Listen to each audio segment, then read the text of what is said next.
Miles ahead of me, as always, sir. This will be the shortest introduction that McAleese will make during the two-day conference. You obviously know, the Chief of Staff, and the one message that I really want to leave you with, and I cannot reinforce enough, we've heard it all day about the China fight and how lethal this China fight is going to become, and that is his catchphrase, which is accelerate change or lose. General, you have the floor. Thanks, Jim. Yes, sir. Really appreciate it. Let me start off, as I normally do, with a quote. And this one's from our current Secretary of Defense, Honorable Lloyd Austin. And he delivered it last month at Indo-PACOM's Change of Command. And he said, being the best today isn't a guarantee of being the best tomorrow. Not in an age when technology is changing and the character of the war itself, or warfare itself. And not at a time when our potential adversaries are very deliberately working to blunt our edge. And that quote points out simply and very accurately that we have work to do to ensure our ability to perform the roles and missions that have been entrusted to us, and to identify, design, and field the capabilities that will be required to compete, deter, and if needed, fight and win.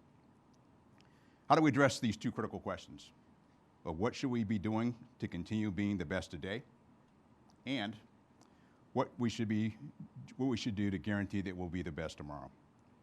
Now, addressing these questions will determine our ability to ensure our nation's security in a world characterized by great power competition and rapidly advancing technology. But first, good afternoon. It's great to be with all of you, and I appreciate the opportunity to speak with you today at this 12th Annual Defense Programs Conference. Thank you, Jim, for the invitation. Certainly appreciate it, and appreciate the kind introduction. Yes, sir. Because our ability to collaborate begins with communicating. This conference is a great chance for us to come together, to share our views and find ways to work together on our national security. So I'll start this afternoon by sharing my perspective on the international security environment. I'll talk a little bit about how I think about that environment, how I think about technology, what I think about our United States Air Force, and how the responses to the two critical questions that I posed earlier. What we should be doing to continue being the best right now, and what we should do to guarantee that we are the best in the future. All this to identify the capabilities for our future Air Force and our future force to execute the Air Force's mission, to fly, fight, and win, anytime, anywhere. This will illuminate the capabilities that the Joint Force, along with our allies and partners, rely on as we execute to produce air power anytime, anywhere. Not just sometime, in some places, anytime, anywhere. And afterwards, I look forward to your questions and the discussion. Now, for the past 20 years, our Air Force and our nation and our weight of effort has been in the Middle East. And during that time, we grew comfortable operating in very permissive environments, largely uncontested. And our combat capability and our mobility operations, our ISR, our command and control, all those were operated very well in a relatively free environment. Same with our cyber and space assets. And for the most part, we've been able to do so without disruption in execution. But Secretary Austin also pointed out recently that those days are over. He said, we spent most of the last 2 decades executing the last of the old wars. The last of the old wars.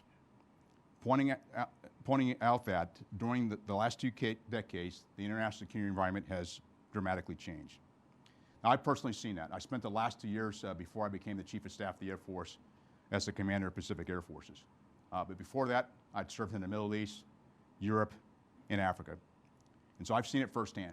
And I've watched the environment change. And I really got an education in my last 2 years there at PACAF, where I learned more about how the features in the South China Sea developed, and how to increase the combat capability and the reach of the People's Republic of China. I watched how the PLA had changed from an organization-based approach to a systems-based approach, and increasing their anti-access area denial capability. Secretary Austin also correctly observed that technology is changing the character of warfare itself. I also look at the technical revolution, and it's ongoing. And it entails advances in artificial intelligence, computing power, speed, and machine learning. Advances that are changing the character of warfare to one that will be waged in all domains, simultaneously, globally, at a pace not seen before, with actions complexly intertwined. For the last several years, we've been tracking and responding to the changes of this particular strategic environment. We're working to understand how technology can help us, how we can leverage it. We've been changing, but our pace has been way too slow. In fact, good enough today will fail tomorrow, because we've been busy fighting the last of the old wars, and our adversaries have been studying us. They've invested increasingly large percentages of their GDP to design, develop, and otherwise acquire technologies and capabilities with an intent of eroding our advantage. And as that advantage erodes, losing will become a distinct possibility if we don't change. The next major conflict is going to be very different from the last. And unlike the old wars, our future adversaries will not allow us permissive access that will take weeks of months to establish. They will contest us everywhere, on every level, and in every domain. The international security environment and the character of warfare have changed. And to be ready and to meet our responsibilities to our joint and allied partners, to ensure our national security, we must change too. And we have to do it much more quickly than we've done in the past. So it brings me back to the questions. First, what should we be doing to continue being the best today? Now, clearly outlined in the 2018 National Defense Strategy, it's a refocus on great power competition, on Russia and China as our pacing threat. I think we have some work to do to fully understand our competitors, to understand what makes them tick. Now, when I was a PACAF commander and we would do our bomber missions in the Indo-Pacific region, the question I would ask my staff often is, do they know what we're doing? Do they care what we're doing? And how do I know they care? I need to understand what makes them tick, how they make their decisions. And if I don't understand it, I'm not able to compete, or we are not able to compete. And so we must be ready to address the existing and emerging challenges in every one of the operating domains. We need to be more lethal, resilient, and agile in our approach. And since 2018, we've been changing, shifting focus, but again, not quickly enough. We have to look forward, place greater influence on the second critical question. What should we do to guarantee that we are the best tomorrow? Now, I would say that's outlined, and aspects of that are outlined in the 2021 Interim National Security Strategic Guidance, which highlights the rivalry of China and Russia is growing, and that to bolster our nation's ability to lead first with diplomacy, but we also need to modernize our military capabilities to provide that backstop. The key here is determining which capabilities, but more on that in just a few minutes. As I outlined, the 2018 National Defense Strategy and the Interim National Security Strategic Guidance agree working in common cause with our closest allies and partners is crucial. We must recognize that a technological revolution is reshaping every aspect of our lives. The pace at which technology is advancing presents challenges, and predicting the future is notoriously difficult. There's a quote from Alan Kay, who was an American computer scientist and inventor who worked for both Apple and Disney. And he said, the best way to predict the future is to invent it. But inventing the future comes with its own set of challenges, particularly given that the military is no longer the forerunner on technology and technology revolution. Much of that occurs now in the private sector. So to be able to shape the future and invent the future, we must think differently about how we work together, how we design and develop the capabilities that we need for the future, how we acquire those capabilities with our various authorities and processes, and think differently about how we collaborate, how we partnership with many different relationships that we don't have today. We need to invent and articulate the future and be able to transition from today to tomorrow. And this requires to free up the resources needed to develop, maintain, and operate these new capabilities. It also requires to balance risk, and to balance that risk over time. The risk to today's operations and the risk to future operations, and how we make that transition. So we must make sure and maintain, first, a safe, secure, credible deterrent capability, and that's cornerstone to our nation's defense. And to ensure that our combatant commanders have the resources they need to perform critical roles and functions. We also need to redefine how we look at readiness, to better integrate the elements of current availability, effects across the combatant commands, and to take into account future availability, future readiness, and future modernization. And to answer the questions, ready for what, with what, and ready when. One of the areas that the Air Force is looking at is how we present forces. It's great to be popular, and that's actually created some challenges for the Air Force because of the demands of the United States Air Force. Well, we need to transition to a force generation model that ensures that we can provide today and provide tomorrow's readiness and also future modernization.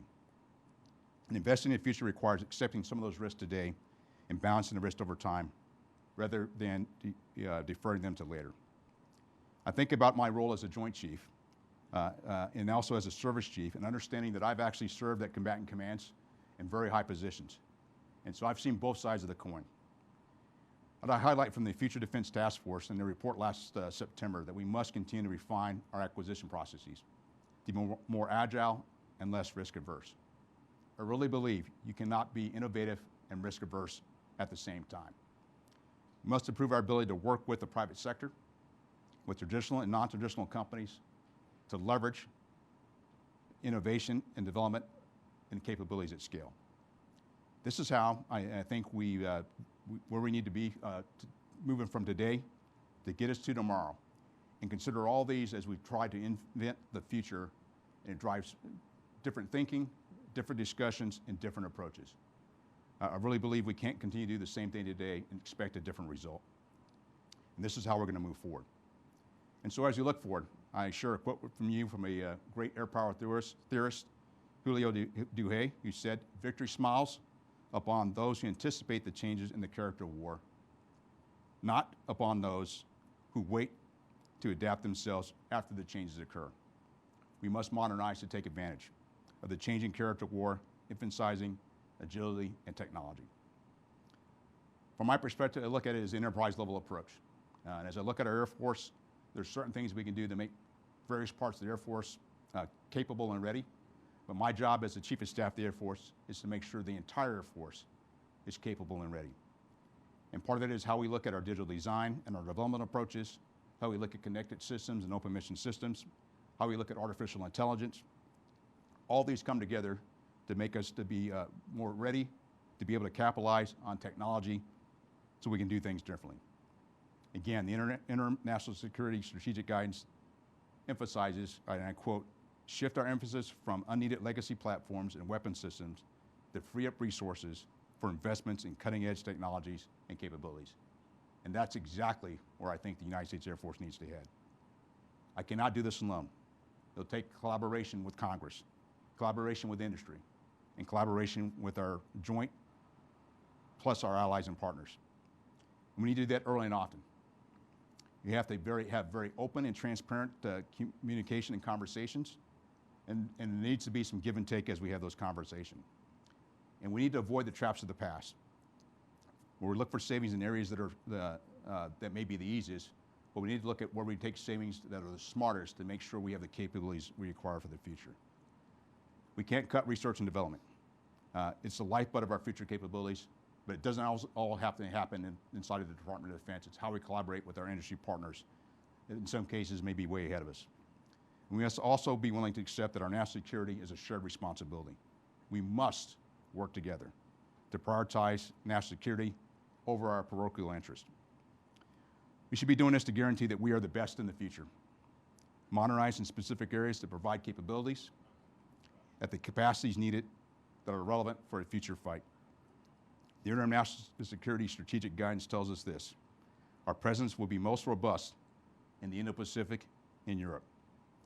Operating in these theaters must first look at be able to compete, to deter, and in concert with our allies and partners, fight and win if called upon to do so. We must be able to deliver those capabilities for the Air Force, not just for today, but for tomorrow. And those capabilities really relying on the assurance of air superiority, the advantage of global strike, and the agility of rapid global mobility. These capabilities, along with ISR, command and control, ensure our ability to provide combat capability in a variety of mission areas. from nuclear deterrence all the way to homeland defense and everything in between. Air superiority enables our freedom of movement, ensures security for our homeland and the joint force. Secretary Austin highlighted, and I quote, "The power to deter rests on the guaranteed and clearly understood ability to respond to aggression in a time and manner of our choosing." The Air Force is also the only service that provides global strike capability to strike anytime, anywhere. And as outlined in the Future Defense Task Force, it highlighted that for the Joint Force to be able to move in mass and speed over vast distances backed by a resilient supply chain. The Air Force provides that capability in hours, not days or months, anytime, anywhere, through rapid global mobility. And for our future force to be successful, it must continue to modernize these three core mission areas and capabilities with the abilities to sense, make sense, and act faster than ever before, and included in contested environments. We also have some foundational responsibilities to accomplish our core missions. That requires our airmen. It's our assets, all of our assets, as nice as they are, will all be static displays without our airmen. We need to have airmen that are empowered to make decisions, have the skills and resources to ensure that we take care of their quality of service and their quality of life. We need these airmen to be ready. They need to have the right infrastructure, the right resources to be able to execute, and we got to have the right talent. Finally, our Air Force, with our joint and allied partners, will need to be agile, resilient, and connected. Connect to the joint force with our allies and partners and able to maneuver and operate in contested domains. Guided by our leaders, who have been deliberately developed to be ready to operate in challenging, dynamic, and contested environments, while fostering diverse and inclusive environments. And our airmen and our leaders of the future will need to be equipped with the capabilities that are relevant for the future fight. A fight that will be very different from the old wars of the past. The character of warfare is changing, and while the Air Force has been changing, we haven't gone fast enough. We must accelerate change. We have a shared responsibility to ensure the security of our nation. To uphold that responsibility, we have to accelerate the improvements on how we develop and empower our airmen. We will need to work closely with Congress, industry, academia, and our joint and allied partners to modernize for the future. To do so, we will need to avoid the traps of the past and find new ways to design, develop, and field capabilities that will be relevant against peer adversaries and in contested environments, so that we can be ready today and to guarantee that we can continue to be the best tomorrow and well into the future. I really believe we've done it before, and I'm confident together we can do it again. Thank you for the opportunity to be with you today, and I look forward to the questions and dialogue. Well done. Yes, sir. Are you ready, sir? Yeah, I'm ready.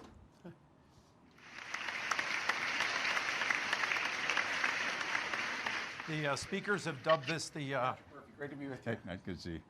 The speakers have dubbed this the mosh pit, sir. I apologize. Oh, that's fine. This is the McAleese Murphy mosh pit. Yes, sir.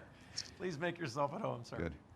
Hey, Chief, who would have thought when you were at Texas Tech ROTC as a distinguished graduate that you'd be the Chief of Staff of the United States Air Force? Not me, because I almost quit ROTC after the first semester.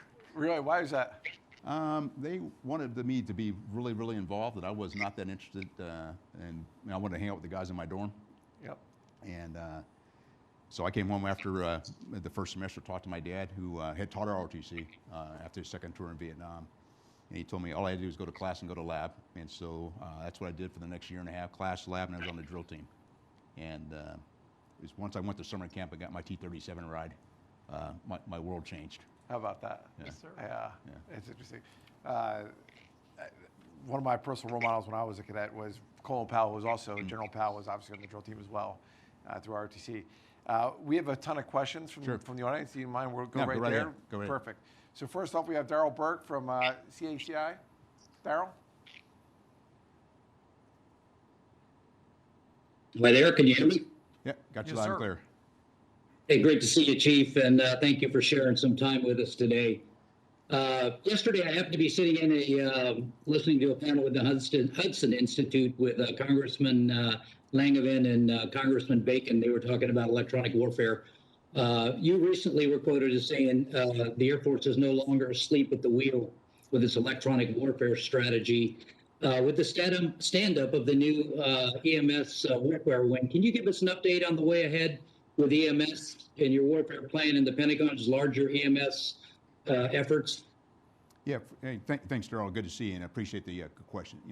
Part of this is actually getting ourselves refocused. And we started this, as an Air Force before I came into the chair a few years ago. And as we stood up an element, one element on the staff to really focus on this, but also a wing who's down at the operational level, tactical level, that's really looking at how we do this. Because I really believe we've lost our way, because we've really fought in uncontested environments. As we go into the future, I can guarantee that we're going to fight in a contested communication environment, a very dense electromagnetic spectrum environment, and if we don't understand it, we're going to be challenged. And so it's really driving that focus. The other part of that I also think about is how do we use that to our advantage? Because an electron in a jamming is not as expensive as a platform. And how do we bring all that together with our capability? So it's a force multiplier when we think about it. And so probably it's really how we think about it, and we don't just look at the end state of an airplane, which is what the Air Force does sometimes. It's the other capabilities to go with it to be a force multiplier. And I think we're on the path, but we still got a ways to go. Thanks, Chief.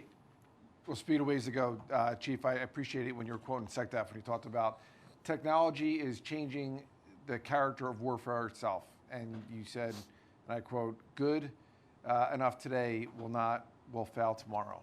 So that sense of urgency, I think, is very appreciated. I know I was an Army guy, but my brother was search and rescue with the Air Force out of Tyndall, so appreciate your great work. Next, we're going to go to Sheila from Jefferies. Sheila, what's your question? Thanks so much, General Brown.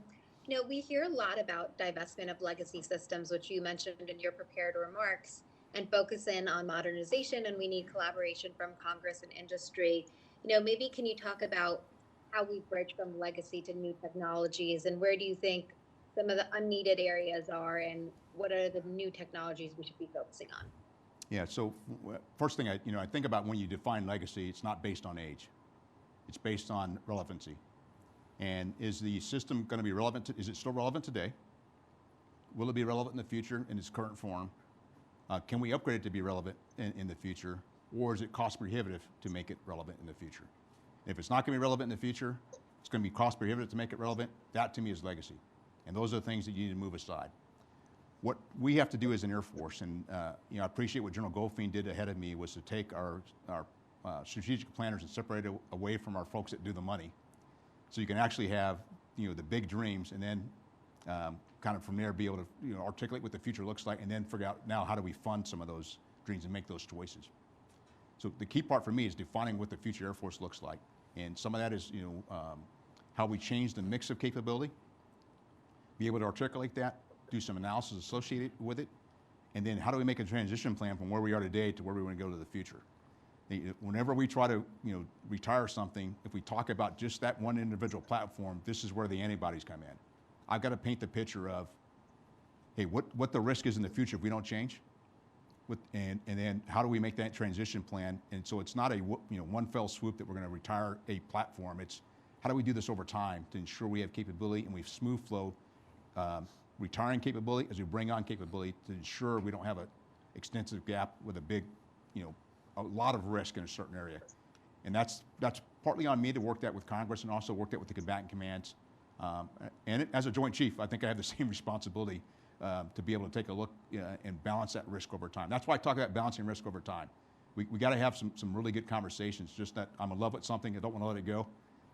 I'm in love with a new idea that I just want to fund. We got to talk to each other to be able to do that. Sure, thank you. All right, next we have Dave Tenqueno from Serco. Dave? Yes, thank you. Jim, I never kind of thought of you as Johnny Carson in that image, but there you have it. There you are. General, not as thank good you. looking, sir. Not as good looking. That's right. I guess General, that makes me Ed McMahon. Ed McMahon, by the way, was a Yes, Navy sir. veteran. For those. We're completely right screwed on. here. The only good looking It's a one great sitting between image. us. It's a great image. None of us will get out of our review. General, thank you for coming. And, referencing your comment about us fighting the last old wars and perhaps getting a little more specific, what can you share about our initiatives that you see that we're going to combat the hypersonic threat? Well, if I understood it correctly, a hypersonic threat, is that what you? Yes, sir. Yes, Okay. sir. Yeah. Well, one of the things I kind of pay attention to is as I read our intel and look at what other nations are doing in relation to hypersonics, I always ask the question, I go back to my staff, based on reading this intel, who's ahead? And so I want to challenge ourselves, because as we move fast, and we are actually trying to move fast as an Air Force on hypersonic capability, we can't slow down, because in some cases I think there are areas that we're behind in. We got to be able to prototype very quickly, fail forward and fail fast. And that's the approach we've got to take to make sure that we keep pace with our adversaries.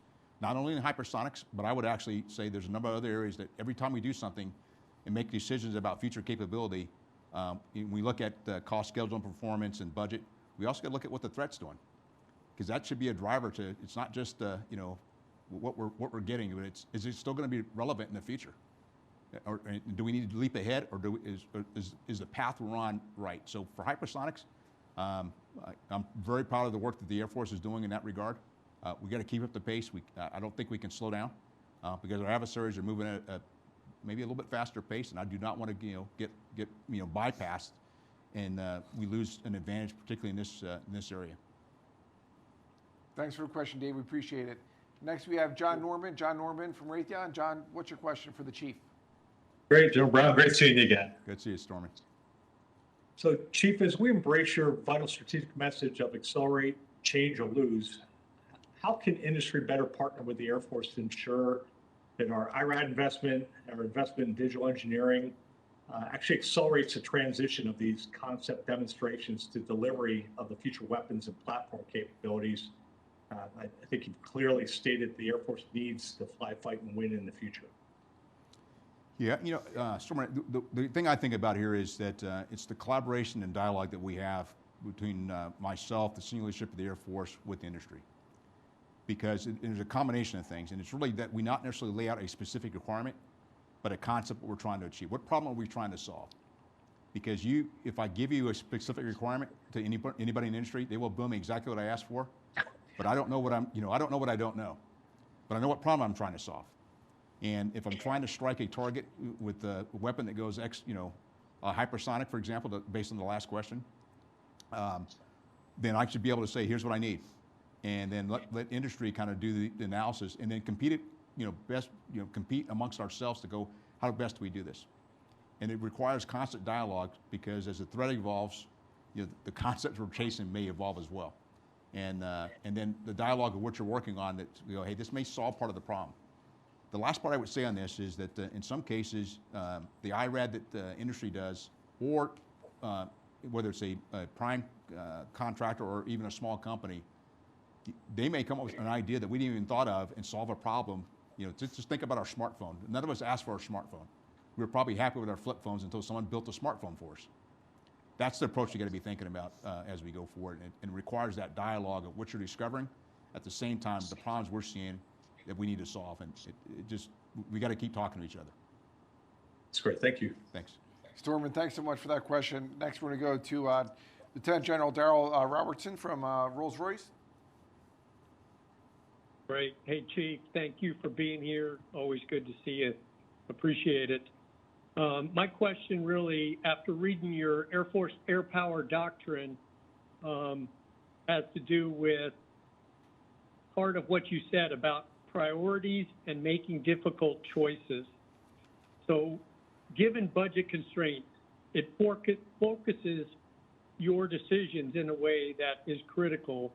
And you talked about the priorities at the strategic level. If we could go a little bit deeper, especially on the R&D side of the house, what R&D projects or issues do you see as the chief, now that you've been in place a while, that are probably the most either frustrating or for you are the most important, especially as it relates to what you talked about, potentially inventing your future? Hey, thanks, OBD. And I think, and it kind of goes back to a little bit of what Storman just asked as well. What I really think about now is data and information and how we move information and data.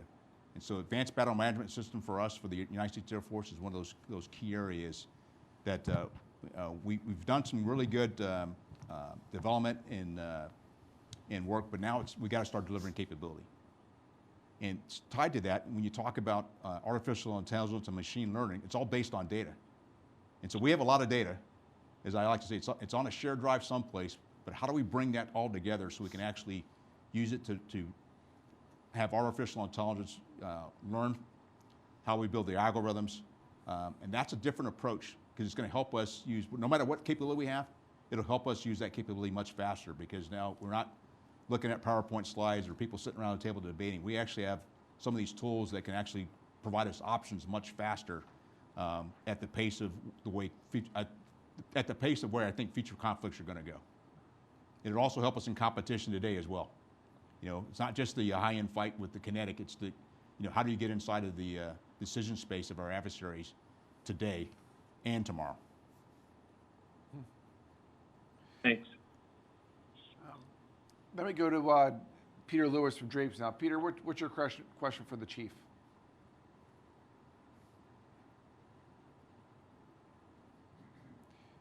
Peter Lewis from Drapes, are you on mute?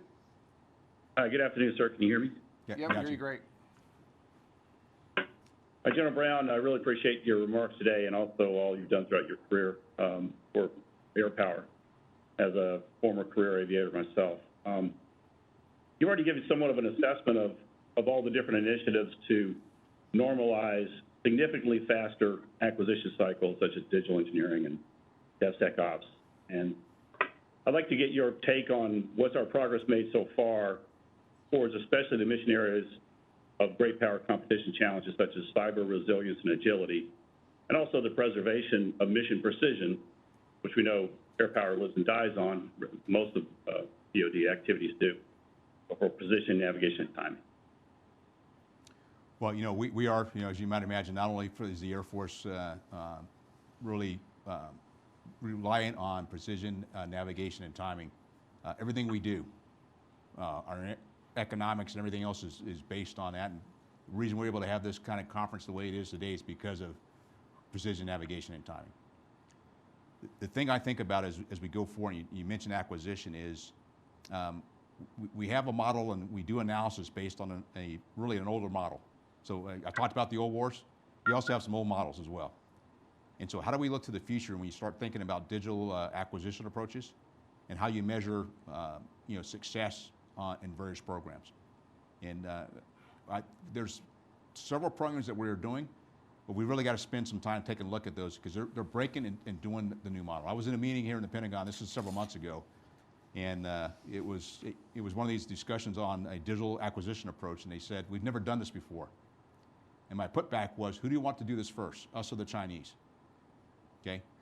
If we've never done it before, this is about inventing the future.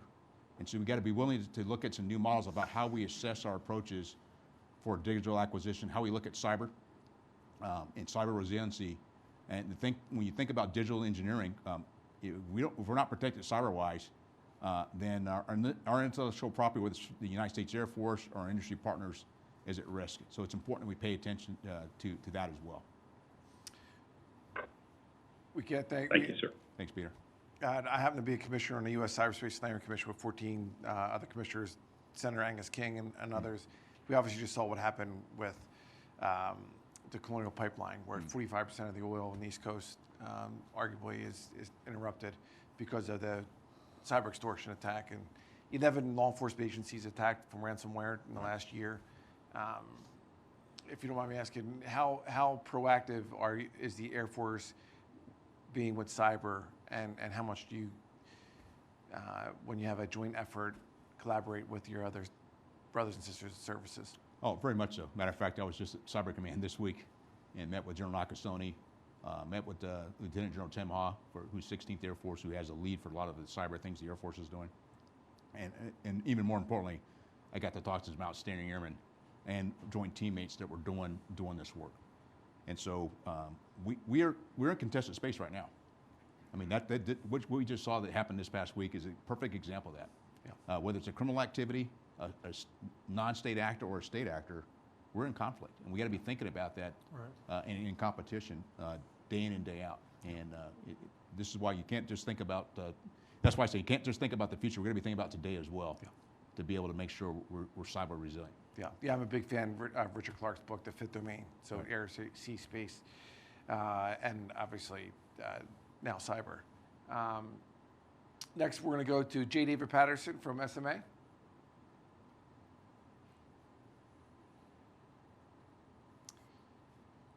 J. David Patterson, you might be on mute. Dave Good afternoon, Dave Patterson. Mr. Brown. That's you? My question is a mobility question. And I appreciate your mentioning the rapid mobility that's required, but in keeping with the mobility mantra, being there requires getting there. And with withdrawal of our forces from Afghanistan and with its strategically located bases not readily available anymore, and the long distances involved with a China conflict in the Pacific, has the Air Force in its train, organize, and equip role considered doing a mobility requirements study? Not a capability study, but one in which we have to decide what it's going to take to do what we want to do. You know, we have not necessarily embarked on that study. Although I'll tell you, we not a full study, but we've had the conversation of what it requires as we look at different operational concepts like agile combat employment, and what it's going to take to be able to do this. I think the other thing is that as we look at this, is what are the other future capabilities? When we look at Agility Prime, for example, and you look at vertical lift that can be automated and doesn't require a C-130. It can be, or C-17 that can be somewhat runway independent to be able to move capability. The other thing I think about is how we pre-position capability. As I said, if we have a conflict with long lines of communication, we may not have enough time to build up the forces like we've done in the past. And so by having capability pre-positioned in certain areas will be important to us as well. And these are all conversations that are ongoing as we develop our, particularly agile combat employment. The last thing I would say on this is, how do we become light, lean, and agile in certain areas? And it's the aspect of all the capability we bring when we go forward someplace, is it all required? Or is it a safety blanket to drive down risk? And how much risk are we willing to take? And this is how as we work with our airmen today, to go, what is it you really need to be able to execute? And what is it you want to be able to execute? And we got to take the things you need first, and then we can bring the wants if we have enough space for them. And that's an aspect that I'm not seeing, not only for the Indo-Pacific, but I see it across the Air Force. It's been pretty impressive as you allow our airmen to grasp the ideas and go, here's the problem we're trying to solve. Right. How do we actually make yourself light, lean, and agile? Then they'll come back with these great ideas, and then we got to make sure we change our policies, how we organize, train, and equip, because some of these good ideas are really, really, I mean, they're outstanding from our airmen, and they're not encumbered by years of experience like I am, and having gone to bases already built up, and you bring everything you can because no one's going to stop you. Well, part of this is we got to make sure we do a better job of how we move information, how we move capability around the world, particularly when we start looking at a combat operation as we go forward into the future.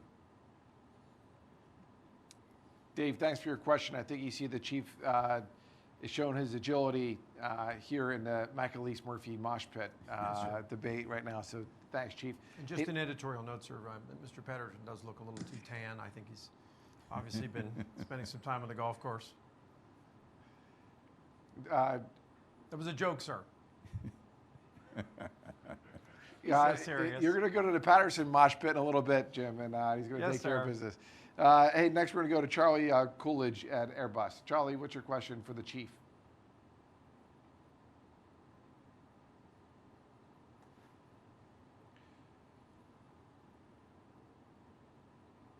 He was there before. Yeah.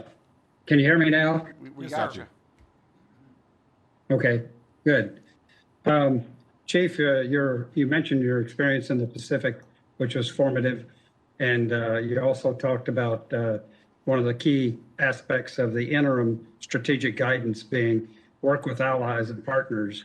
I'd like for you to just highlight some of the focus areas that you're working in those particular areas. How do you work with the allies? How do you link with them? how can we use their capabilities to our benefit, and where do we cooperate and graduate? Yeah, thanks, Charlie. And, one of the things, this is one benefits I think I've had based on my experience as a general officer. Well, I've spent most of my time either overseas or positions focused overseas in joint positions. So I've had a chance to grow up and meet a number of senior leaders from different militaries around the world and build those relationships, so much so that we correspond on WhatsApp in some cases, just to stay in contact. But it's really the dialogue that we have with our allies and partners on the capabilities that where the Air Force is headed, but also where they're headed. And what I found sometimes is it's important for me to listen, more so than I talk. I can lay out our concepts, but then listen to our partners on their capabilities, how they are aligning with our capabilities, and then together figure out how best can we bring those capabilities together. I look at my experience as the Air Component Commander during the second year of the Defeat ISIS campaign. We were trying to build a coalition, and I told the staff, we take all comers, and when they show up, we figure out how to use them. And so we've got to be a little more, as an Air Force and as a nation sometimes, a little more receptive to the capabilities that come in and figure out how best to use those capabilities. Because you don't want to have an ally or partner that volunteers to participate in whatever it is, and then we put them on the bench because they don't have the same capability. And we can't outpace them either. And this is part of the dialogue of when we start looking at as we acquire new capability, we got to ensure that it's going to be either backward compatible or affordable for our allies and partners, because what we don't want to do is actually get out on an island by ourselves so far ahead that we don't have allies and partners that can come with us. And that requires constant dialogue, so they understand where we're headed, we understand where they are, and we can meet somewhere in the middle in some of this. And this is where I also think, with my conversation with our industry partners, to talk to them about, how do I make this compatible not only for me, but for our allies and partners as well. Thanks, Charlie. Appreciate it. Next, we're going to go to Frank Wolf. Frank, what's your question for the chief?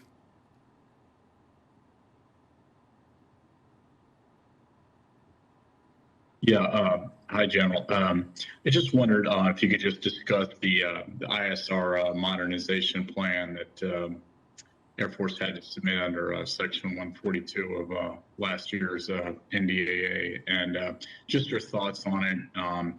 Also, just in terms of the penetrating ISR and retiring Block 30 Global Hawk and the MQ Next programs.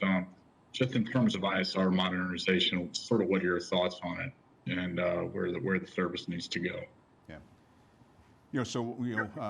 The area I think about when you think about our ISR, and we have an ISR 2030 game plan that we have, and it's got to be ISR that is connected, it can stay connected, it can be persistent, it can be survivable. And what we have today is worked very well in a very uncontested environment, but will not work necessarily in a future environment. And so I got to have a mix of capability. And so part of that is the transition from where we are today, where you can operate in a very benign environment or less tested environment, and into the future where you have a more contested environment. Unfortunately, our ISR 2030 plan is very well classified. And this is the conversation I'm having with our staff. I've got to be able to articulate a little bit better what it is, besides that it's connected, persistent, and survivable.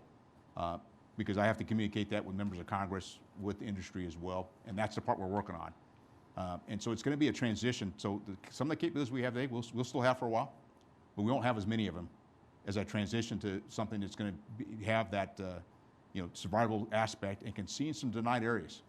And that's the challenge we have right now. I can only see so far. If I'm off the coastline, I can only see so deep. It's also the aspect of, with the Space Force now, we could always do things in space. But we got to focus on how we use greater space capability in the future as well to get that ISR capability. And really, the question I ask is not what platform does a combatant commander want, how many terabytes of data do they want, or can they bring into their headquarters to help them make decisions? Do you really care where it came from? Probably not. What you really want is the information, and that's the part we've got to work on. And it's a different approach of how we've done, ISR in the past, where we're watching, one line of full motion video. Over time, it's how you bring all the different parts of intel together in the ISR portfolio to make ourselves more effective. And not to be inappropriate, sir, General Raymond, began to tease that out this morning about two things. One was the desire to increase Space Force entry into the tactical ISR. Right. And then secondly, he did mention twice the, and you're going to punch me, sir, the possibility of developing space GIMTI capabilities to support the ground targeting. Exactly, and Yes, this sir. is area. And this is why I think we really got to think differently, not use a traditional approach. Because what Yes, sir. what happens is we spend time talking about the capability and how we've done it today, and not thinking about we can do it differently in the future. It goes back to my quote about how we invent the future. We can shape the future, and using and really being a little more creative in our thought process versus just taking what we have today and modernizing just one step.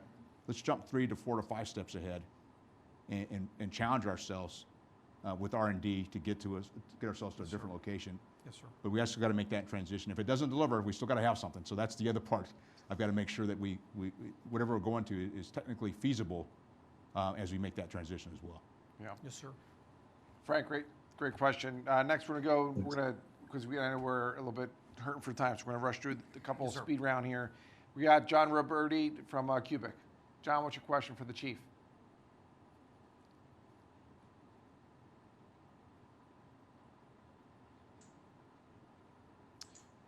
Hey, Chief. Good afternoon. John Roberti with Cubic. Noticed during your recent testimony on the Hill and that of the Indo-PACOM commander's testimony that it highlighted the urgency to prepare for the high-end fight, specifically against pacing the peer threat. And we also heard numerous statements that there's a lack of a realistic high-end threat environment on the training ranges. To close this gap, or in your words, to accelerate change, what's the Air Force's plan and timeline to leap ahead and generate an improved LVC requirement for the next generation air combat training system? Appreciate your time today, sir. Yeah, thanks, John. And so we're doing a couple things. One is the work we're doing with the Navy, and we've done with Cubic and others as we look to the future. But it's really our focus area is we cannot make every range, open air range, fully capable. We can't afford it. And so we're going to focus on a strategy of 2 high-end ranges, Right. Nellis in the J Park up in Alaska, and then 6 other ranges that will bring at what we call like a level 3 around the country, spread around the country. And then the other part of that is then how do we actually build a simulation environment? Because some of the things because of the proliferation of space today, it is hard now to do things in an open air range and hide all your tactics, techniques, and procedures. And some of these high-end things we want to do with LVC or to do in a sim, so we don't display all of our capabilities. So it's a combination of those that we're working on to drive ourselves in a path to increase the synthetic environment, both in an airborne range, in an open air range, but also in our simulation capability. But we also got to look at concurrency as well, so that you have the same level of concurrency in the simulator as you have in the airplane. It should be almost transparent to the operator as they do that as well. We appreciate your leadership, so thank you. No problem. Thanks, John. Next, we have Teresa Hitchens from Breaking Defense. Teresa, you're up. Hi there. General Brown, it's really nice to see you. My question is a sort of a broader one, and it's about as you go forward, looking at the mix of aircraft, combat aircraft and capabilities, and you also pursue more and more autonomy across the board, across the Air Force. Do you see the balance between the use of piloted aircraft and unpiloted aircraft changing, so that you have way more unpiloted or UAVs than you actually have piloted aircraft as you go forward into the future with this study? Thank you. No, actually I do. This is something as we've done our futures game with General High Note, part of our analysis in that war game is to take a look at the mix of manned platforms with unmanned platforms. So, I don't know that I have the answer what that mix might be, but I know there's going to be some of both. And matter of fact, the conversation we've had a little bit in some of the meetings I've been in is, so what does a future fighter squadron look like? How many airplanes does it have versus how many unmanned platforms does it have? And then, how do you train differently as you do this? So this is something I want to really put a mark on the wall to start driving ourselves in that direction, really start asking ourselves those questions. So as we do the R&D today, we're actually building out these capabilities so we don't get 5 to 10 to 15 years from now to go, God, that was been a really good idea.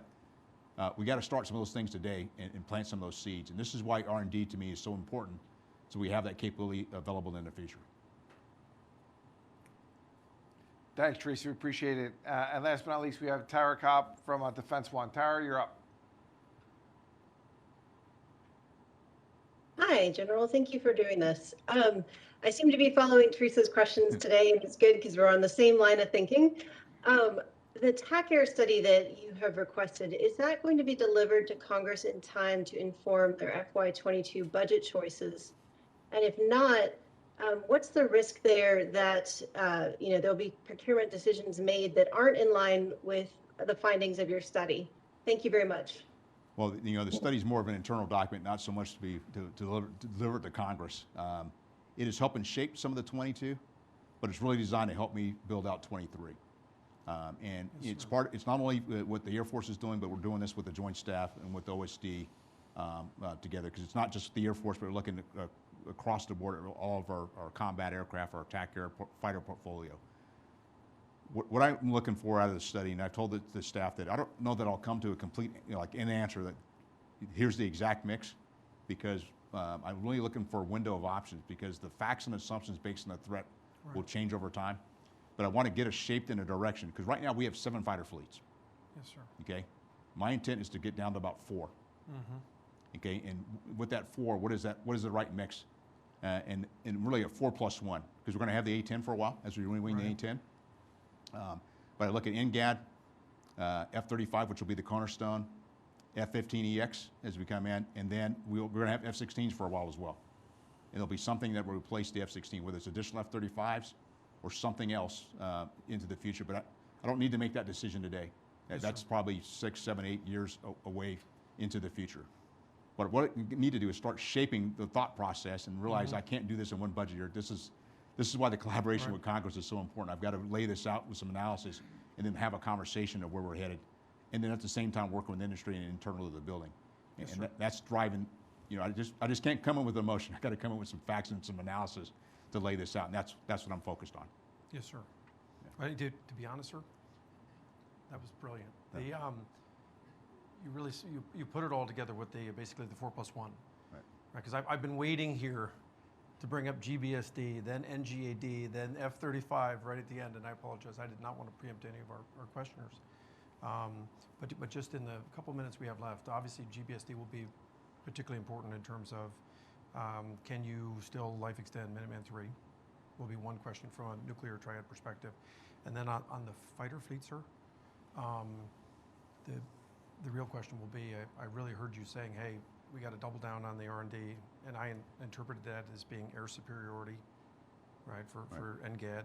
Right. And then secondly, I watched your HASC hearing, the readiness and the TALF hearing closely, and that, any thoughts as well on that, and I'm sorry to make this so long-winded, any thoughts on how to close that, like $4 million per tail per year gap on the F-35 would be incredibly helpful. So let me hit on the nuclear portfolio. Yes, and I'm turning that off, sir. I don't know how. I apologize, sir. That's fine. Yes, Mr. President. I've been dying to do that all day, sir.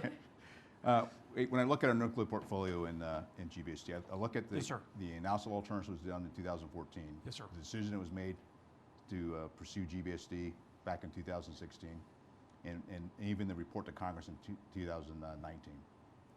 And in the long run, it is cheaper to pursue GBSD, which you've already started, and it's met every milestone since it started, than it is to go back and SLEP Minuteman III. So that decision's already been made.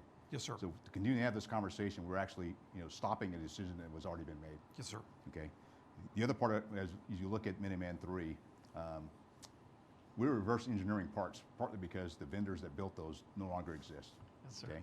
And the aspect that it was designed for 10 years and it's gone, it's going to go out to 6 years. Yes, sir. So it's cheaper for GBSD. Okay. Okay. And I think we should stay on that path. F-35, This is something that we have to work in the long-term sustainment costs. Yes, sir. And again, as I talked about earlier, it's not just me. It's what do we do with our industry partners, in this case, particularly Lockheed Martin and Pratt & Whitney.